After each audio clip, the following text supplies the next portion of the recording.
Indeks kualitas lingkungan. Indeks secara umum yaitu suatu notasi berupa angka atau huruf yang menggambarkan suatu kualitas yang dihitung dari parameter-parameter yang dianggap menentukan. Maka, indeks kualitas lingkungan atau IKL adalah indeks yang menggambarkan kualitas lingkungan di mana setiap daerah berbeda nilainya. Kegunaan IKL ada 5, yaitu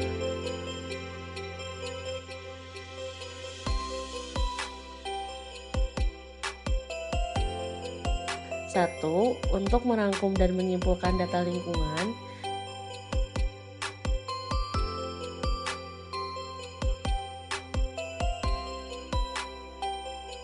2. Untuk mengkomunikasikan informasi mengenai kualitas lingkungan yang terkena dampak atau disebut dengan baseline.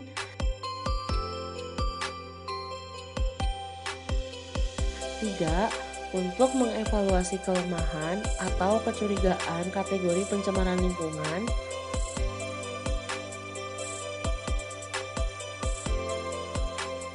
4. Untuk memusatkan perhatian pada faktor lingkungan yang penting.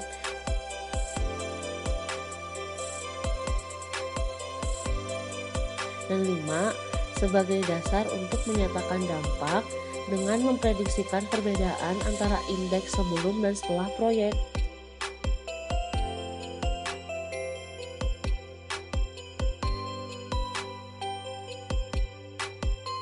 Lalu, apa perbedaan antara baku mutu dan IKL?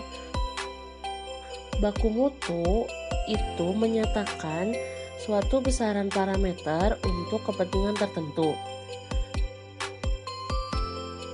Contoh baku mutu untuk air sungai dapat digunakan Peraturan Pemerintah Nomor 82 Tahun 2001.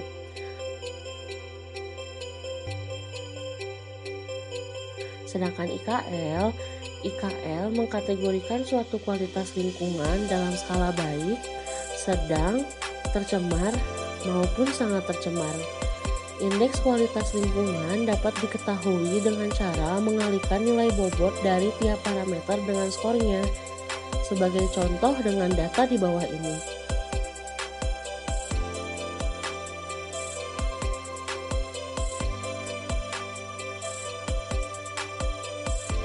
Pada parameter tanah IKL didapat dengan cara mengalikan 30% dari tingkat kepentingan dengan skor indeks sebesar 78. Sehingga didapatkan nilai IKL sebesar 23,4.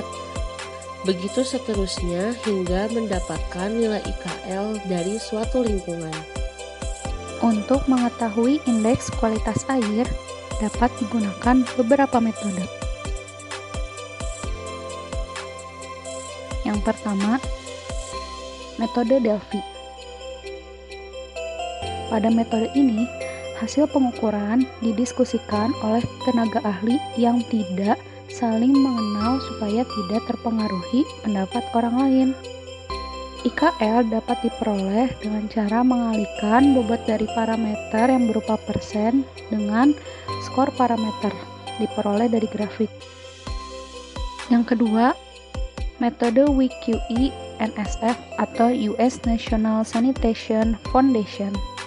Metode ini menggunakan 9 jenis parameter dengan memperhatikan grafik skor sub-indeks tiap parameter. Jenis parameter dalam metode ini yaitu DO, BOD5, pH, nitrat, TSS, turbiditas, total fosfat, fekal koli, dan perubahan temperatur. Yang ketiga, metode Horton. Metode ini memiliki 8 parameter dan dipengaruhi oleh nilai ada atau tidaknya pencemaran panas dan sumber pencemar yang nyata. Parameter yang ada dalam metode Horton yaitu PAL, DO, pH, coliform, pHl, CCE, alkalinitas, dan klorida. Selanjutnya, indeks pencemaran. Metode ini relatif umum digunakan untuk menentukan kualitas air. Kategori kualitas air dibagi menjadi 3, yaitu cemar ringan, sedang, dan berat. Dengan mengetahui nilai indeks pencemar ini, maka dapat diketahui kualitas air di daerah tersebut.